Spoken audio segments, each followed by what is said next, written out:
Everyone says Gen Z is bad with money, but that's not the full picture.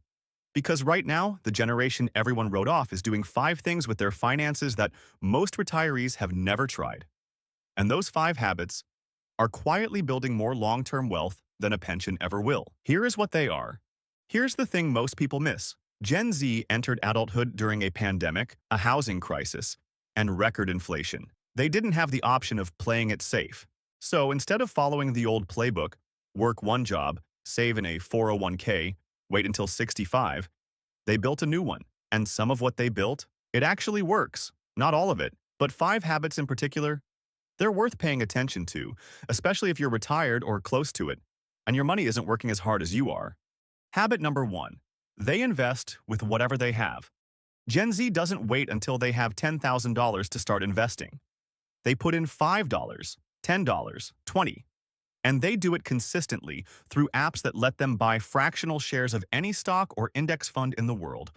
Now, here's the part that matters for you. If you have cash sitting in a savings account earning 0.5% interest, that's not saving, that's losing. Inflation is running at roughly 3% right now. That means every year your money sits still, it loses purchasing power. Gen Z understood this instinctively. They don't let money sit idle. The habit isn't which app they use. The habit is the mindset. Put money to work, even a little, even now. Because the math doesn't care how old you are when you start. Habit number 2. They never rely on one paycheck. The average Gen Z worker has 2.3 income streams before the age of 30.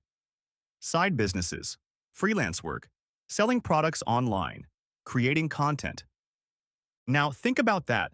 If you're retired, your income streams are probably Social Security, a pension if you have one, and maybe savings. That's a fragile structure. Because if one of those changes, a benefit cut, a market drop, an unexpected expense, there's no backup. Gen Z doesn't accept that fragility. And neither should you. A second income stream doesn't have to be complicated. Consulting in your old industry, renting a room, teaching a skill online. The idea is the same. Don't let one source control your entire financial life. This next one is going to feel uncomfortable. That's exactly why it's important. Habit number 3. They question the plan everyone says you're supposed to follow.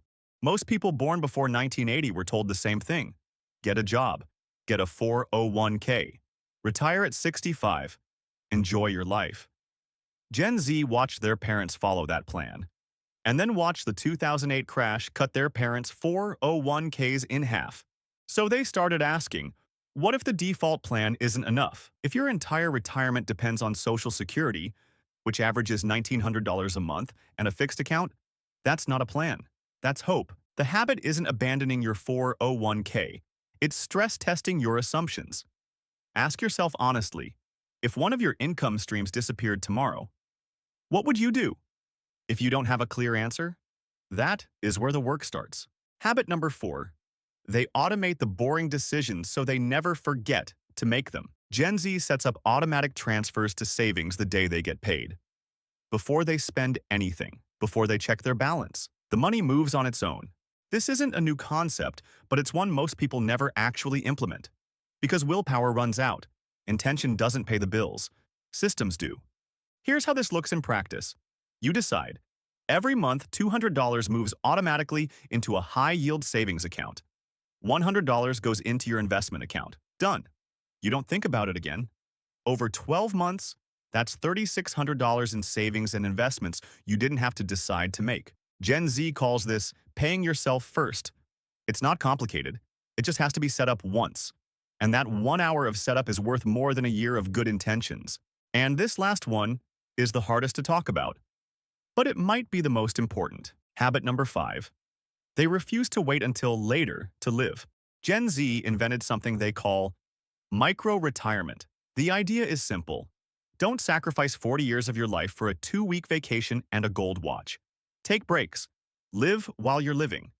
Now you might be thinking, that's a young person's idea. I'm already retired. But here's the harder question this habit forces you to ask. Are you treating your retirement as a waiting room or as a second chapter? Because the money habits that matter now aren't just about protecting what you have, they're about using it with intention.